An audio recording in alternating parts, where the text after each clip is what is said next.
It's the halfway point of the season for real this time. After tonight, there'll be only 6 weeks left to decide the playoff teams and 8 to crown a cumulative champ.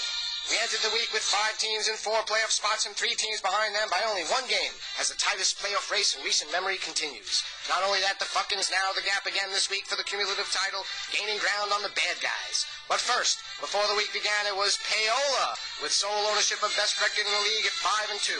He was getting all the ladies, but the bad guys pulled the robbery, stealing Paola's Lay Lola. We caught up with Paola in his 36 points after the beating, where he had this to say.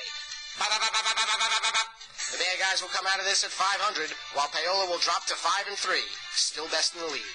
And in the game of the week, the top 2 franchises in Pomerantz history are going at it, and it ain't over yet.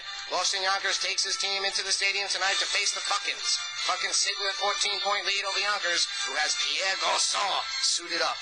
And there's another big game on the line tonight. It looks like a defensive battle between the 4-3 Viruses and the 4-3 Weasels, with the Viruses ahead by 3 points, 55-52. The Weasels put their hopes in the legs of Arian Foster, but the Viruses will be playing both sides of the ball with Matt Schaub and Adam Vinatieri. Will the Texans run or throw?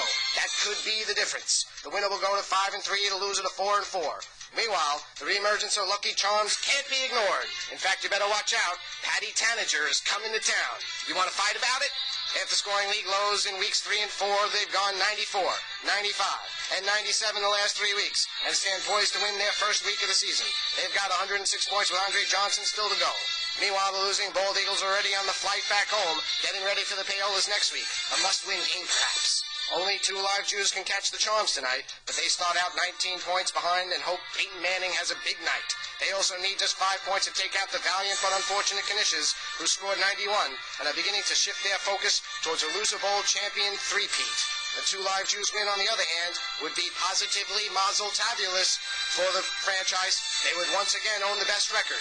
And finally tonight, 2 knuckleheads. The Husbands and Enshala played 7-on-7. The Husbands without a quarterback and the Enshalas minus a defense. It's Enshala who'll take the win here and ride his flying carpet to a 4-4 record, while the Husbands have an affair with the league's rear end at 3-5. But for the most part, the parity continues, and all teams but the Knishes will be within 2 games, and even they, only a half game behind that.